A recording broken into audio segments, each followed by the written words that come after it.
You're listening to America's Web Radio on the AmericasBroadcastNetwork.com. Thank you for listening.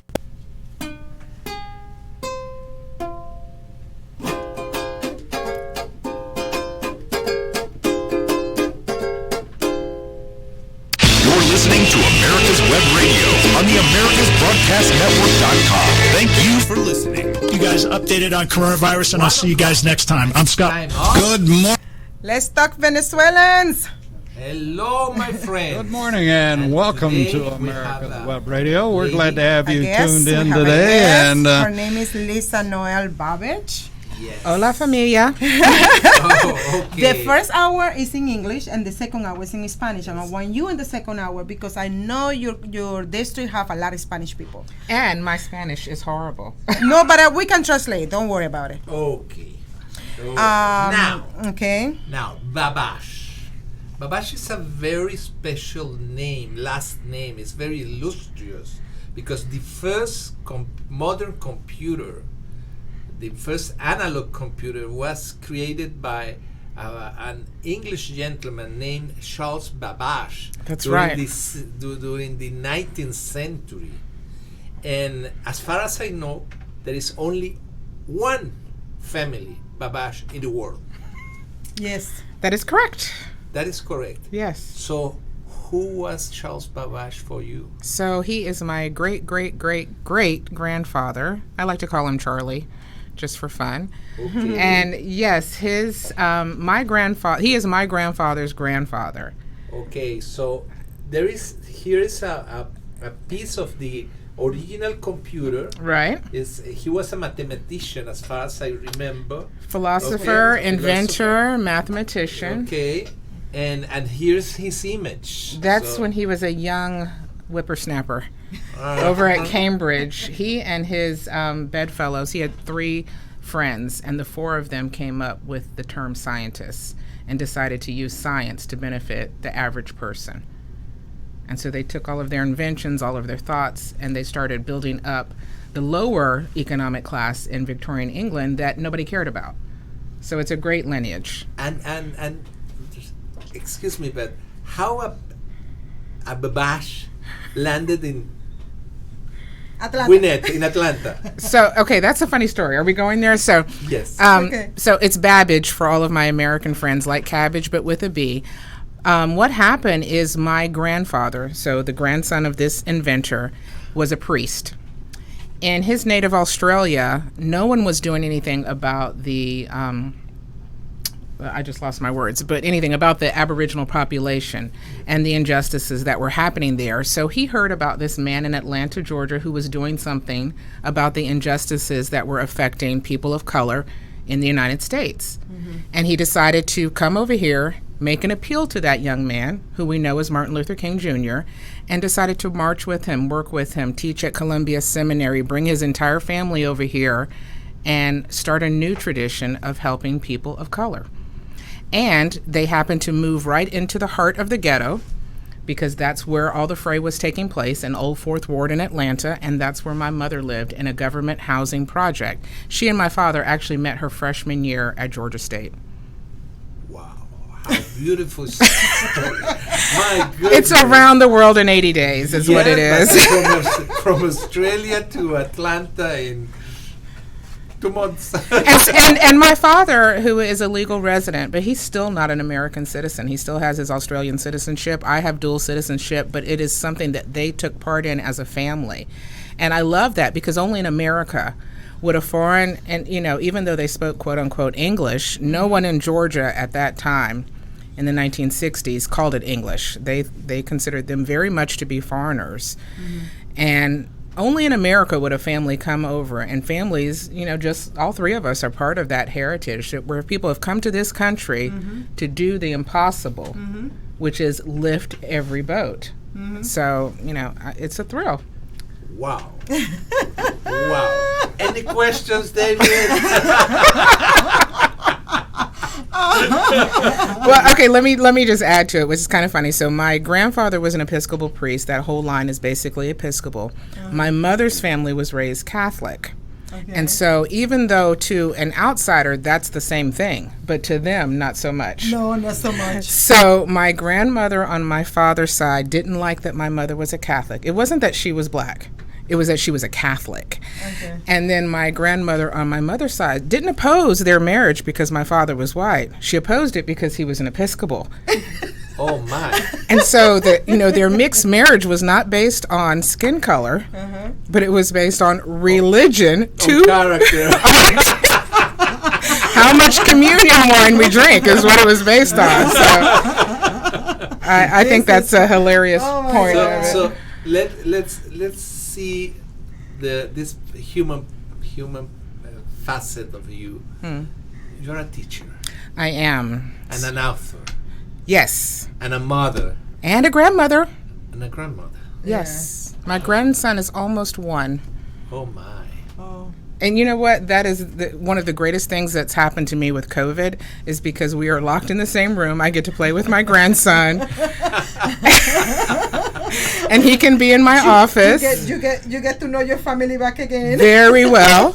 We get to fall in love all over again. Yeah. But yes, so I teach public school. I teach elementary school, and then I'm also an adjunct professor at Southeastern, which is a Christian university out of Florida. And teaching is my second career. I don't know if you guys know this. What is the first one? My first career was jack of all trades. So I was an IT and business major. I worked for a bank and I worked in the travel industry. And both of those jobs wanted to take me away from my children if I wanted to advance. And so, I pretty much topped out as an associate vice president of a bank. I couldn't go any further unless I wanted to travel. And at that time, my kids were young, so I pulled out. I went back to school and I became a teacher because I got used to having those bank holidays. I needed 5 weeks off, and that was the only profession that gave me 5 weeks off. So I became a teacher. Okay. And my brother teases me because he says, you've been a teacher your entire life. I don't know what took you so long to get a teaching degree, but that was the route. Okay, and where are the subjects that you enjoy more? Writing. I love writing. I love language arts. And I learned to love history and science. The one thing about public school education is if you show that you can do it, that's what you'll be teaching. So it doesn't matter if you like it or not in the elementary school level. It's rare that you will find a teacher that only teaches a few subjects, but at the upper elementary level, you can do that. So I've taught 4th and 5th most of my career, and we can teach, a subject or two. So I've taught it all. But language arts, writing, that's primo for me. But now, just this is the question. Okay. We got to shift. What is wrong with the education in the United States? This is an hour-long show, am I right? Yeah. So I don't literally have enough time to tell you. But the short of it is we have lost touch with reality. And I think that is the problem in every field. I think we can see that in every field. One thing we've done in education is we've tried to teach to the middle for so long. We've lost track of what the middle is in our society. And of course, the political arena shows that. We don't know where middle is anymore. And when you solely teach to the middle, and I'm not blaming teachers for this, but you obviously leave out 2 very large groups. That's your high achievers and your low achievers. And those groups have swollen over time. And so they are actually caving in on what we used to think was our model child. I wrote this book, and I should have brought it. I didn't know we were going to talk about school. I wrote a book called Not So Cookie Cutter Kids.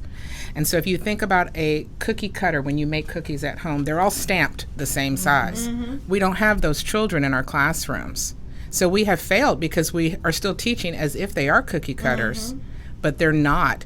And I taught at a school. That's the mistake of the Common Core. Well, that's Common Core, but even before Common Core, we had. I'll give you a case in point. Left behind. We left everybody behind. I remember that, and before that. No Child Left Behind. Yeah. When I read it, I started rewriting it. I was so ticked off. But I will tell you, I took one of my siblings in and put her in our neighborhood school when she came to live with me. She is a Black Hispanic freshman who is a tomboy, a jock. All she wants to do is play sports and skateboard. The counselor wanted to put her in chorus and home economics. And I said... In the choir? In the choir, In the yeah. choir. Yeah. I said, she doesn't sing. Uh-huh. Well, we have a great choir. Now, this was the same school that my children went to, who looked nothing like my sister, keep in mind. And I said, well, she doesn't really sing. She wants to play basketball. She wants to whatever. Back and forth for like 15 minutes. I said, what are you not understanding? Mm-hmm. And so we have looked at children very impersonally, just as we look at adults. But the damage is because their whole life trajectory is changed by adult influence that has not looked at them as a human being. I had no idea we were going to go deep. I feel like so... I told you, this is very relaxing hour. Now, it's now let's because this program means that we have to know the person, the human being. Yeah. Not the candidate. Right. But the person. I'm definitely a human first. Exactly. Are you? I am. Okay. I said nothing. Okay. Now, Okay. Yeah, that's good. now, Yes. the problem, no. Lisa Babbage Yes. is a candidate for District Number 7, and she's arriving to the Congress. Let's say that you arrived to the U.S. Congress on January the 3rd, 2021. Okay. Okay. I'll do that. What is the goal of Lisa Noel Babbage at Congress? What are your goals? What are your issues? So, but the first thing, even before issues, that I want to remind myself is I'm not going there to be a career politician. That is not my goal. My goal is to represent people that A, have not been represented, and B, to stand up for our Constitution, because we've kind of forgotten about this document that has made this country the most wonderful place to be on earth. But to be honest with you, there are so many different plays, let's say, that I would like to make. And so I have to hedge my bets because I don't plan on being there forever. That being said, I do plan on getting everything checked off my list because I am a big list checker. I want to start strategically.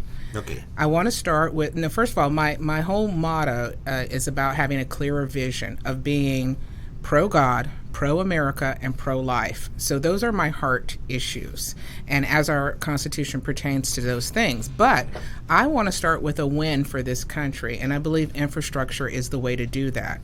We have seen this pandemic change our minds about everything. We've had to reevaluate everything in our life. And what it has done is it even pulled us further apart, I think, as people. What I want to do is bring us back together with a win, because right now we have a Congress that is not working. So let's just say that every wonderful Joe Schmo gets in and we don't have this issue anymore. If that were the case, then I'd be looking at our healthcare, our immigration system. I'd be looking at our education system right off the bat. I think we need to start with a win, which is something that both sides should be able to get behind. And that is something having to do with infrastructure or security, because these are things that all Americans supposedly want, is quality of life and safety for their families. So that's where I would start. Now, if we have a miraculous Congress that we've never had before and everyone is singing Kumbaya and right there, then, we'll tackle the big issues right off the bat. I mean, but honestly, I have a litany of things on my website, which is BabbageForCongress.com, that I have been promoting to our state and local government officials since I got involved in politics, which when I was 17 years old. I mean, I have been volunteering and knocking on doors and making calls since then. I'm very passionate about the fact that we have to leave a legacy of truth to our children and our grandchildren. And now that I've become a grandmother, there's no time like the present to really put my money where my mouth is, which is one of the reasons why I decided to step up right now and run. It's a great time in my life to do this and have this experience. So basically you are carrying on the torch Yeah. that your grandfather brought ran around to with. Atlanta. Yeah. and then your father, your mom, and now you and your kids probably in the future. Well, you know what? Somebody from the family, Did I not tell you this? This is so funny because last year my daughter was pregnant, and she said, "Mom, I think I'm finally going to get involved in volunteering because we're big volunteer people, but she's never volunteered in politics." So she said, "I think I'm really going to do it this time. I've got time on my hands. Will you come with me?" That started me being on the state committee, being on the district committee, being on the executive board, and this whole process, as you said, carrying on the torch. Yeah, because in your case, I'm been following Martin Luther King's from Venezuela. Okay, he's big over there. We're gonna come back and we're gonna go to in a break, and then when we come back, we're gonna talk about the admiration that I have for MLK. And this is Let's Talk Venezuela. If your health insurance premium is more than your mortgage, Ellen Deal with Ideal Solutions is here to help. Whether you're a small business owner, individual, family, or baby boomer, email maga45cag@gmail.com and I'll respond with 3 easy questions to help you determine if you can get away from Obamacare. As a 20-year veteran of the insurance industry, I'm here to help with all your insurance needs. Email Ellen Deal at maga45cag@gmail.com. Perhaps you are struggling to cope with the disease of addiction. If not, you probably know a family member or friend that needs help in battling the cravings and the personal and professional damage done by the effects of drugs or alcohol. Get a pen and paper and be ready to write down the following. These are the issues that the trained staff at the Atlanta Healing Center address and treat every day. Their doctors and counselors with over 40 years of practice in the field of addiction can treat the suffering individual in a thoughtful, compassionate, and experienced manner and guide him or her along the path to recovery. So call 770-696-9862 and speak to a knowledgeable staff member about how you or your loved one can be helped to enjoy a better and healthier life. More information is also available on the website at www.atlantahealingcenter.com. You're listening to America's Web Radio on the AmericasBroadcastNetwork.com. Thank you for listening.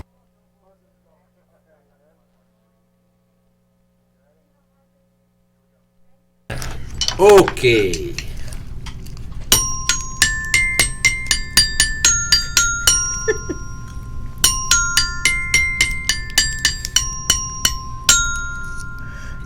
Okay. That sounds like a horse. Lisa, go ahead. Go. La la la la la la. Okay, Well. going back to the before the break. I was telling Lisa that I am big admirer of Martin Luther King. Since I was in Venezuela, we were listening about what he was doing, all the civil rights, and how a pastor from a Baptist convention, he created this non-violence movement, Right. which is very important to accentuate non-violent. So, which is against the other movement that went around during that time. To bring up the civil rights. The civil rights, Right. exactly. Okay, that is the civil rights belongs to citizens. Yes. And the citizenship is something very, very important. So what's your position about immigration? It is so funny because on the way over here, I was just thinking, I have a whole long immigration story, but because I do have dual citizenship. But I will say, what the goal has been for so many immigrants is to get to this soil, to hit here. But the goal should be to become a citizen. And we have disconnected those two ideas. The goal is crossing the border and not being thrown back out. But what the goal needs to be is learning how to be an American, assimilating into this great culture that you Amen. came over here to be a part of, Bingo. and having a pathway to do that. And I had challenged someone on Facebook this morning because I'm saying, if you have not been invested in communities that actually have immigrant populations, you really don't even understand the problem. You are reading a book, maybe you're reading a headline, you don't get it. But there are hearts and minds that are behind the push to come here illegally. And then there's also malintent behind the push to come here illegally. And if you don't know A from B, you're not going to be able to make decisions that are empathetic to, I mean, right here in our district, we've got 70,000 undocumented, most of them kids in our public school systems. They are not paying into that public school system the same way that citizens are. Yes. And they are taking resources. Yes. But they are human beings. Yes. And as children, they didn't bring themselves here. No. The parents brought them over here. Their parents brought them here. Their parents create the problem for them. Right. So why, I'm going to get a little bit into this. Do it. But what I don't agree is if your parent brought you over here being illegal, your parents create that problem for you. Please don't come here and try to instigate, threaten American citizens and legal people like me who did it in the right way because you are in a disadvantage level or situation or position. Okay? What you should do is there is two ways to do it. One way is going back to your country and apply. Right. That's one way. Right. Other way is try to get married with American citizen. But guess what? When you get married and that person initiate the process of your paperwork, America is going to send you back again to your country so you can stay over there 10 years and wait until the 10 years is over and then you can come back. So either way, you have to go back.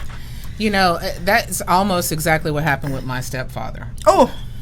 You know, he's back in Colombia now after being here for, I guess, 25 years. Mm-hmm. But, I mean, I disagree with you a little bit, Johsie, because part of the problem we as American bureaucrats have created. Mm-hmm. Mm-hmm. You know, I have several friends from India. I teach at a school that's about 50% Indian, and they have been given visas to come here. Mm-hmm. Yes.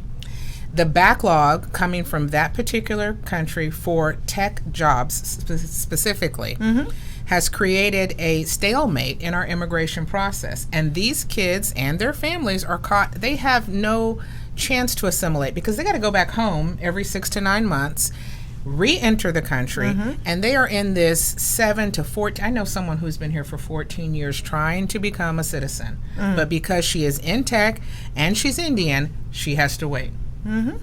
So we have a lot of problems on our side that we need to fix. Now, I mean, I thought about it, and I think about this all the time. So you think the system is broken? But not only the I don't system say is it's broken, but it's also it is very handicapped. It is disabled.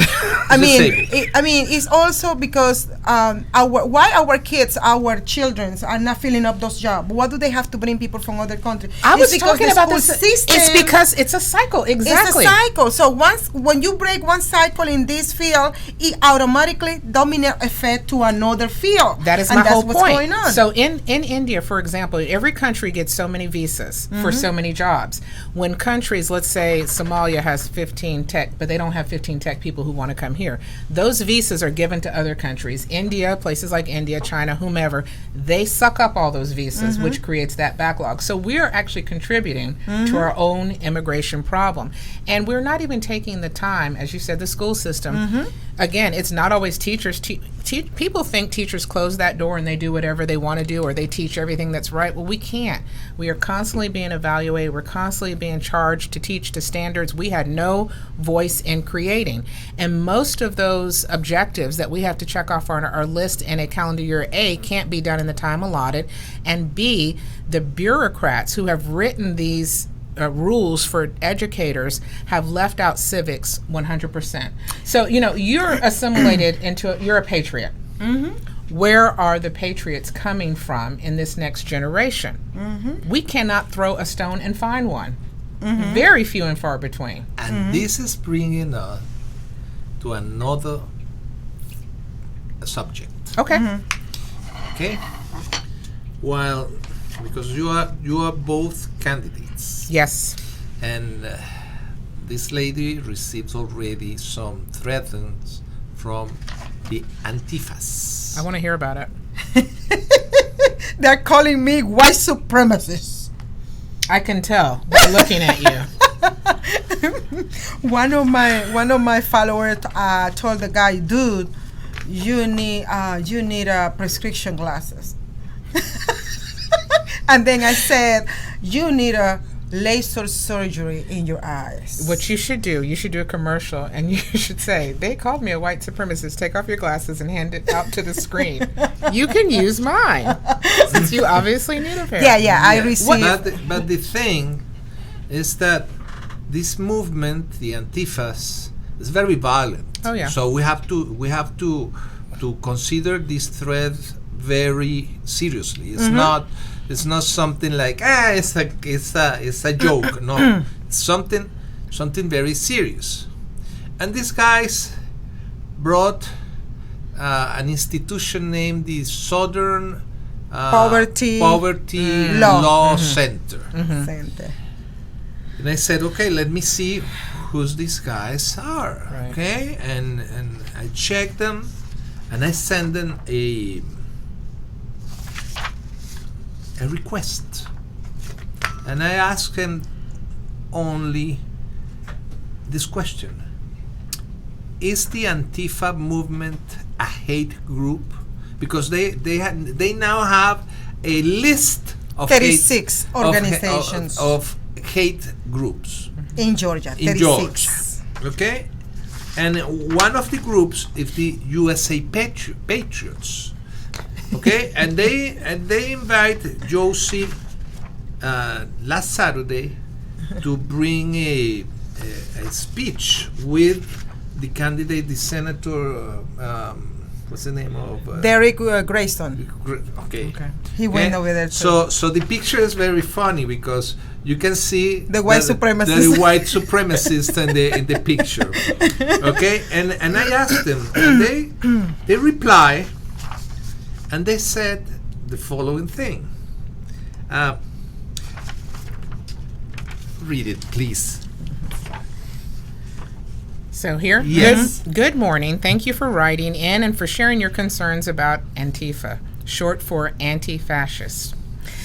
The SPLC has, from the beginning, condemned this movement's violent tactics and recognized its formation was in response to the rise of alt-right groups like the Proud Boys. Though we've consistently denounced their violence, we also do not list organizations as hate groups because of violence, but rather because of their organizational goals of marginalizing and demonizing others. I want to interject there. I feel like you do as well. We're gonna go in a break and we will come back. That's what we're gonna be talking. I shall return.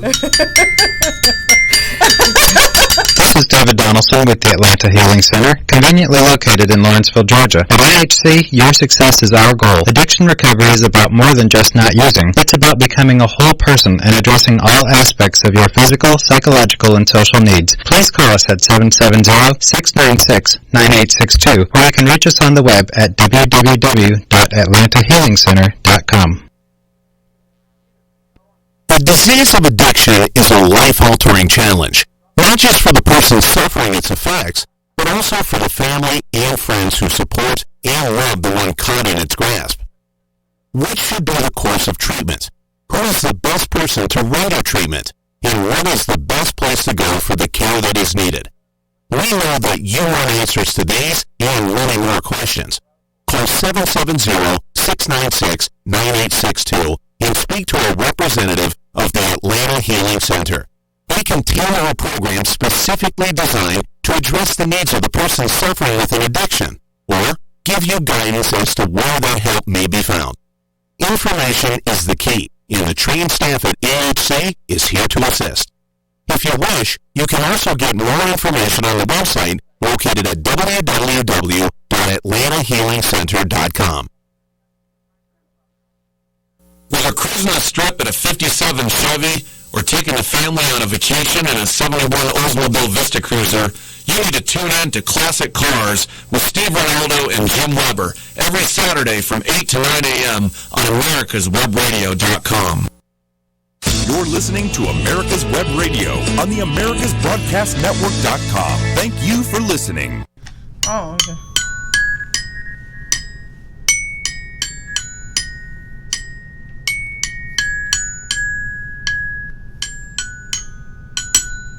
Oh. Let's Okay. talk about Antifa. Let's talk about Go ahead. Antifa. What were you? What is your position about Israel? Well, pro-Israel. Israel's my heart. I go to a synagogue on a regular basis, been a member of Congregation Beth Hillel. I think that in the region, that is not obviously our ally, but Israel, for my own religious beliefs, is something that we have to protect our relationship with. But okay, what is your lecture about this image? and this is my But answer. she was going to say something about the letter, okay. Carlos. The letter. Let her first. finish the letter. well, this was okay. So I'll finish reading it. But I wanted to talk about the marginalization and demonizing of others. But anyway, this continues and says, our definition of this is that all hate groups have beliefs or practices that attack or malign an entire class of people, typically for immutable characteristics. The propensity of violence, though present in many hate groups, is not among the criteria for listing, which is, mind-boggling. Also, Antifa groups do not promote hatred based on race, religion, ethnicity, sexual orientation, or gender identity. You know what I just thought about? So I guess we need to put political assuasion into the protected class, because for someone to say that this group is not a hate group because their quote-unquote constitution doesn't target to demonize others based on these other protected issues, now we can take that whole argument that started with civil rights, has been taken by our LBGTQ friends, our alphabet friends, and we can bring it back to political persuasion as a protected class based on this. Why don't we protect people with glasses, curly hair, and red lipstick? I mean, this is ridiculous. America has to be America, and this is not America. Yeah, and now check this picture. Okay. And what is wrong with that picture? You see that guy? I see that guy. And what is he using? Well, he's using some nonverbal communication, and who is he targeting this to? Is the question. Okay, now read my answer to this letter. So your question was, what was wrong with this picture? Yes. Okay. Good afternoon. So your argument.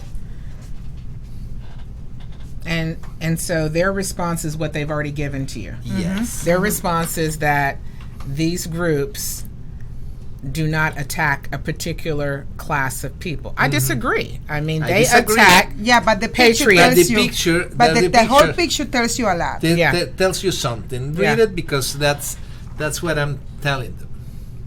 Oh, Arab nationalism. Okay, so this symbol is a symbol for Arab nationalism. Yes. You know, it's so funny. I have when my daughter, she's almost 30 now. When I was pregnant with her, I worked for an Iranian family. They had to escape Iran. The father was in the military. He didn't like what was going on. He spoke up. Of course, they had to get out. He and his 2 sons and the mother came here. They're still here today. And, they were not raised Christian. And it's funny because I worked for them, never shy about my religious beliefs, never shy about being a patriot in that whole time. And they are conservatives, which is why they're not in Iran today. Because they had to leave. And so this whole idea of nationalism has really been exploited. It's been demonized. Demonized, yes. It really has. But read the answer. You just want me to read. Yes, read it. So where do you want me to read? Palestinian? Okay.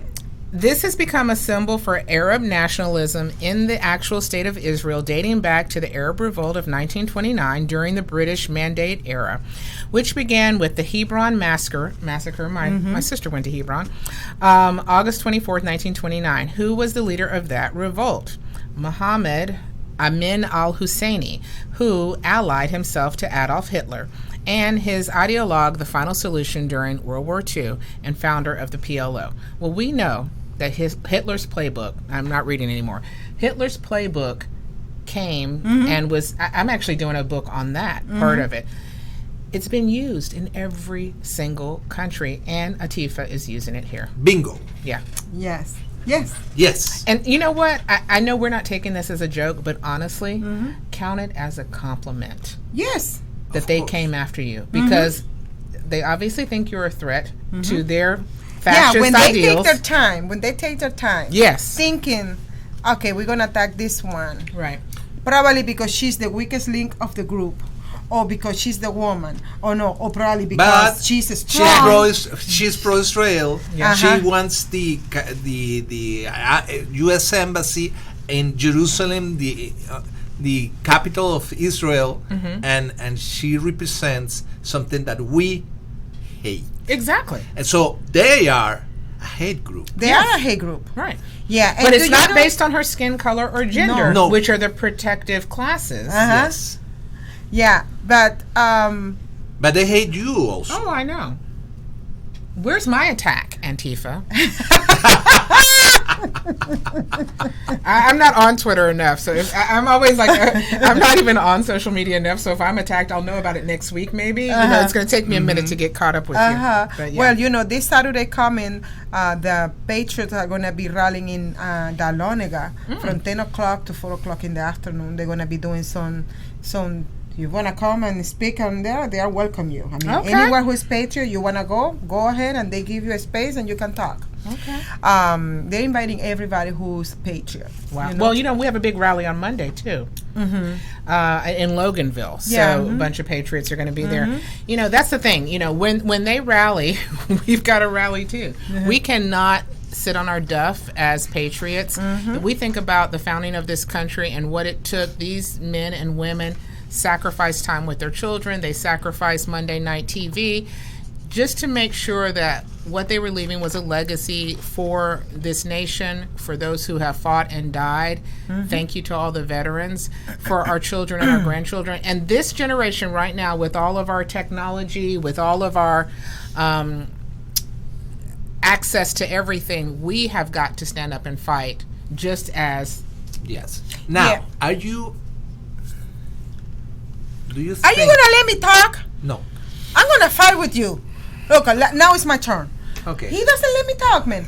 Okay, going back to MLK. Yes. Right? Remember, yes. he caught me right there, right? I do. You stay right there. Okay.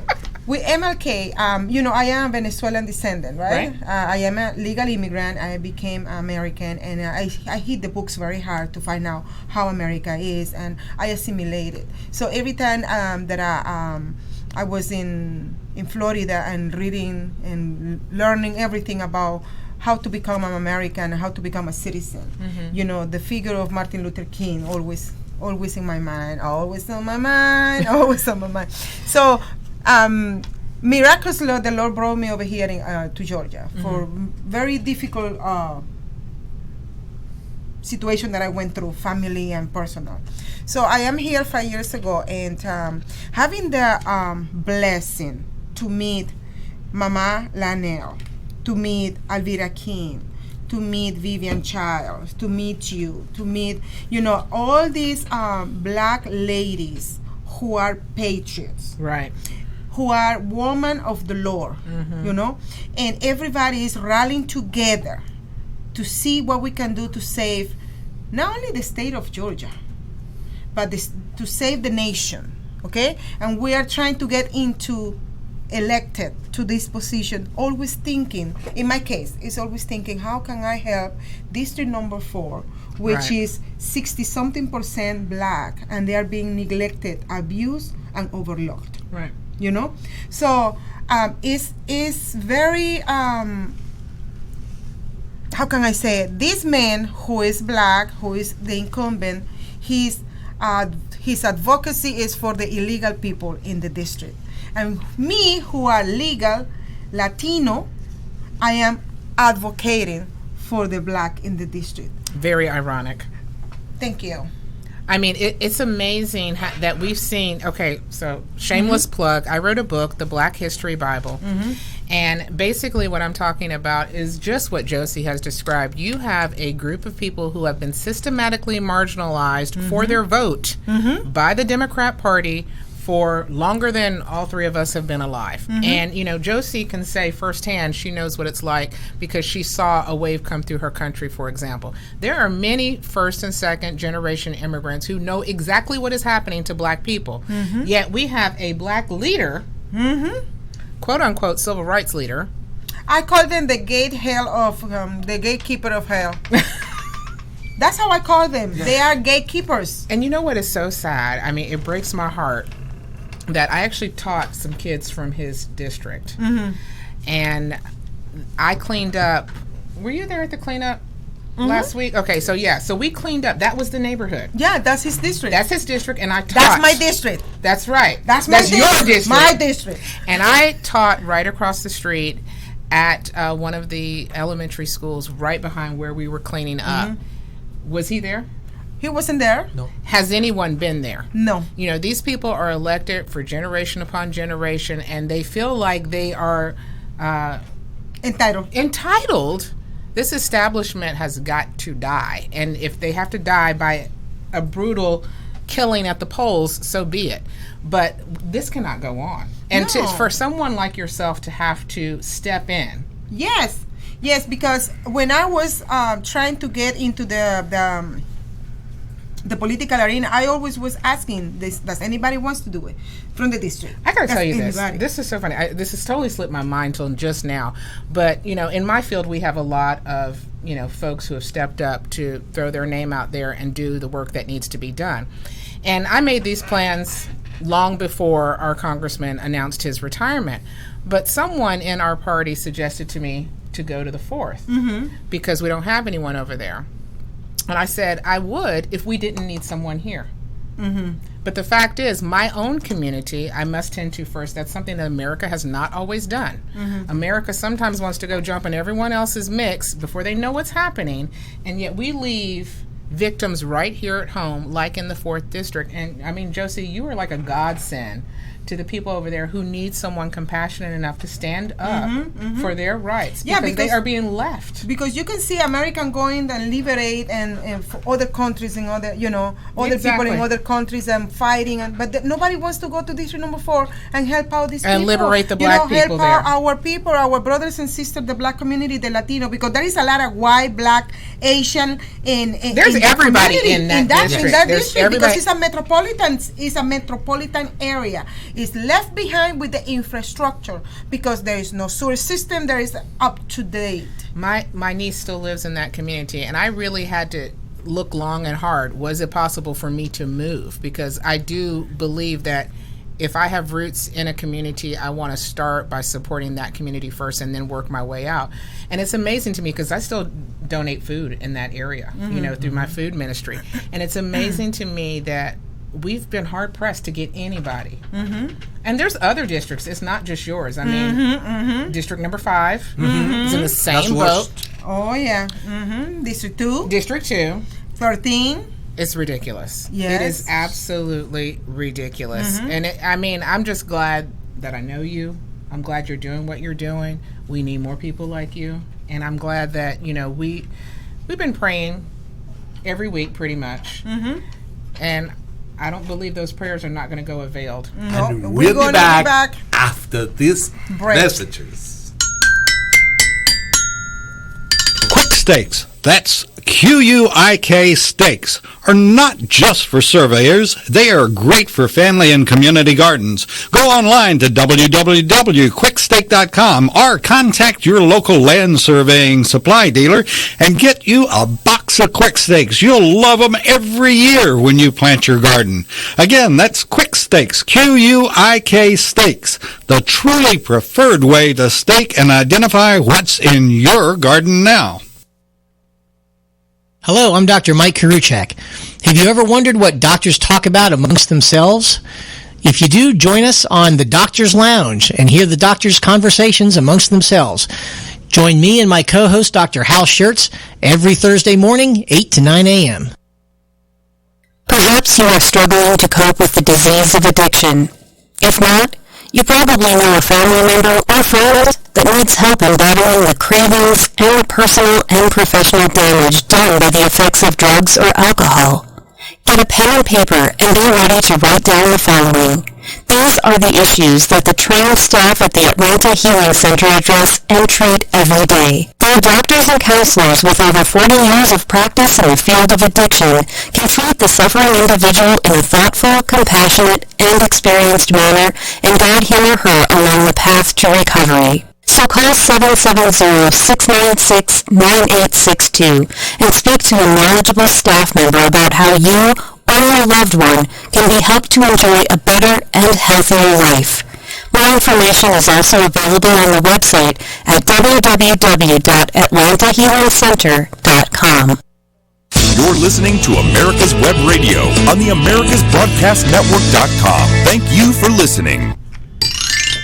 And now it's the last part of Let's Talk Venezuela, the English part. The English part. But you are hired to speak in Spanish. I translate, don't worry. Okay, so we are talking, I was telling you, Lisa, that we as an American, we need to bring back the House Committee on American Activities back to the House, okay? This committee was destroyed, dissolved, however you want to call it, in 1970 what? 1975. 75. And one Joe of those Biden. people was Joe Biden, exactly. And then during Clinton time, with Joe Biden again, they they took away that law. We had a law saying that no Muslim could achieve any public position.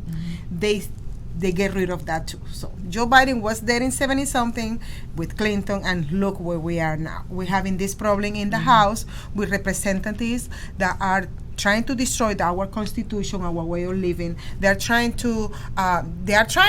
promoting communism and socialism and depending 100% on the government. So if we could bring that back, I think we're going to resolve a lot of our problem, because that will attack not only the Muslim with the Sharia law, right? Yes. But it will attack the Antifas, the communists, the what other groups? Any group that wants to annihilate. What we have to do. So great idea. We have to figure out how to actually implement that, Yes. because we have so many ideas on the books though that we can't actually carry out. The commission began in 1917, investigating the German activities inside the United States, Right. before the war broke on Europe for the United States. Okay, and it happens that it's been active since 1917 till 1975. So like 60 years, 50 years. But do you know what the media would say to that? They would say, oh, you just want to inter the Japanese again. You want to target Asians. They will twist that. It's so okay. You actually have to have a plan It's okay. to implement it. It's okay, but we have a lot of we have And we here have a precedente. How do you call precedente? Is already being implemented. It was working. We do have Yes. precedent. Yeah, and I'm all for like bringing something like that back, but we do have to think about, and so this is offline, but we have to think about how we would implement that, because really that's what public school was supposed to help with. And public school failed, because if you are raising up patriots, then you don't have to have a committee. That's what you look where I did the circle. Exactly. That's what they did. These They people broke that. somewhere up there, they're trying to destroy. They already destroyed this generation. So we have to bring them back again. How? Okay, the school, we have to make it, like you say, level, right? And we're gonna take civics out. We want to put civics back in, though. Now we're gonna put it back in, but they took it out. They took history out. They took the sense of being American is not there anymore. They took critical thinking out. Exactly. Now they are like a now we bunch have the of sheep nation. We have the sheep nation now. Yeah, exactly. That's why your we have a book. nation of snowflakes. Oh yeah, I got 3 snowflakes in my house now. I don't know how to deal with them. Well, we can talk about that later. Anyways, the situation is that whoever is gonna get elected, they need to think about how we can fix the problem that we already have. Right. The problem that we have now is security. Look at Ilhan Omar, look at Rashida Tlaib, they are like a chicken without head, and promoting so much hate towards American. I mean, we open up the door for them to come here, and this is the way that they pay us back. It has to be some kind of the Pandora box. The Pandora box. Basically. Exactly. Basically. And so it happened on our watch, though. What happened in Minnesota, that happened on our watch. And so this election cycle is more important, perhaps, than any election cycle that we've had. That's why I say every Christian, every Republican, they need to get out from their freaking couches and get out and vote. Go to godsballot.org, and it will show you. If you call yourself a Christian, it shows you who to vote for. Look, let me tell you something. As a theologian, because I am a theologian, let me explain you something. If you don't vote biblically, if you don't vote for somebody who represents your ideology, your philosophy, your faith, guess who's gonna get elected? Somebody who's opposite what you believe, and that person is gonna start coming against you, against your church, against your person. That's what's going on in Minnesota. Yeah, and we have an illiterate constituency right now. People don't want to read platforms. People don't want to read the Word of God. Godsballot.org gives you scripture and verse, one sentence, about all these topics that people don't even realize pertain to elections. And you can't just go by lip service. There's lots of quote-unquote conservative candidates who are going to tell you they're pro-life. They're not. And if you take your time, everything's technology now. All you have to do is search, Google it, ask Alexa. She'll take care of it for you. But we have got to vote our values. This is a Judeo-Christian nation. Yeah, we are a Judeo-Christian nation. There is only 2 nations in this planet who was founded on the biblical, on the Torah, and the Judeo-Christian values. There is Israel and United States. If you don't, yeah, I see that. So if you don't like this country because we are a Judeo-Christian nation, we are a Christian nation. Look, you have 150 countries who practice Islam and Sharia law. You can go over there. We have like a 50 countries who practice communism and atheism and witchcraft and all that. You can go over there. Plenty of options. Yeah, you have plenty of options. You don't have to be here. You don't have to be here miserable. You don't have to be here unhappy. You can go over there and do your life over there, because guess what? Patriots in this country, we're not going to give it up easy. You pursue happiness. You can go over there and pursue your happiness elsewhere. Of course. But you know what the funny thing is? People come here and they think they can change America and bring some of their beliefs that are counterintuitive to our Constitution. But the only way our Constitution works is with a Judeo-Christian. It's the only way. And that's what people don't get. And then they hate. Look, one guy told me, oh yeah, because I hate the Jews, and the Jews here in this country. I said, look, at this point in our life, in our history, you only have 2 choices. Either live under a Judeo-Christian government or under a Muslim or socialist government. Why? At least the Judeo-Christian government, regardless that you are Christian or not, whatever, they allowed you to live. But in the Sharia, Muslim, socialist, communist, they cut your head off. No choice. So you got the choice. So why you so against Judeo-Christian when this is the greatest nation in this planet? Regardless that our kids, they don't wanna even acknowledge that they are being blessed, being born in the United States. Young people, that's why we don't give driver's license to 5-year-olds. It takes some time for their brain to develop and realize what's true and what's not. And even 40-year-olds sometimes don't get it. But that's why we have to have mentorship at the highest levels. Our country has let us down there as well. Look at these establishment people who are in Congress. Nancy Pelosi, I know you have something to say. Nancy Pelosi, she needs to go back home. She needs to go over her to her house and with enjoy the her ice cream with her $24,000 refrigerator. And you know what? Let Diana or the other guy lead the path. And you know what? We recovered one seat from California this week. It flipped from Mitch? blue. What was his name? Mr. Mike Garcia. Mike Garcia. He flipped it from Democrat. Congratulations. That's right. To Republican. And look, District number 4 is going to be flipped in the name of Jesus. Amen. From blue to red. I'll be here too. Yes. And District number 7 is going to stay red. That's right. No matter how hard these illegal immigrants who are living in District number 7 are trying to flip it or whatever, the nasty. Well, really, it's people outside of the 7 that are trying to flip it. Yeah, like Alisa Milano, like, Stacey. people from, Stacey Abrams, all that. Yeah, because they already did it with District number 6 with Karen Handel. So for them doing number 7, it's like, but you know what? We're going to rescue number 6 too. So don't worry about it. So I mean, we got 6 more minutes. This election is very, very special because you have seven ladies. Minority. Seven ladies from the minority and we group. began this thinking with your mom, okay, and in Miami at the Trump hotel. Yeah, the Doral. And we said, okay, let's see what we can do. And somebody said, okay, the only thing that we need is a king. We need a king. We need a king. Yeah, we need a king to go ahead. To go ahead and to complete the mafia. and suddenly everything that we thought it fell into place. That's like beautiful. Remember when you asked her in front of me? Do you remember you asked Angela, "You're gonna do it?" And she said, "Yes, I'm gonna do it." But I have to. You remember over there? Yeah, yeah. Remember I was there, yeah. and then I told her when you finished talking to her, I said, "We need you. We need you. You have to do it." Teamwork makes the dream work. Yes, of course. And then, and they have to understand that it's not Lisa alone or Johsie alone or Vivian alone. There's a whole underground group of people who, and the funny thing, I was thinking about this morning.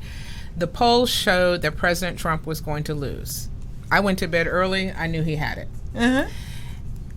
The polls are going to show different results right now. But I think come election time, we are going to see things flip. Didn't the poll said in Hillary Clinton 2016 that Hillary Clinton had 80% probability to win? Right. And what happened? Well, want. There is an underground patriot movement in this country. Oh, yes, it is.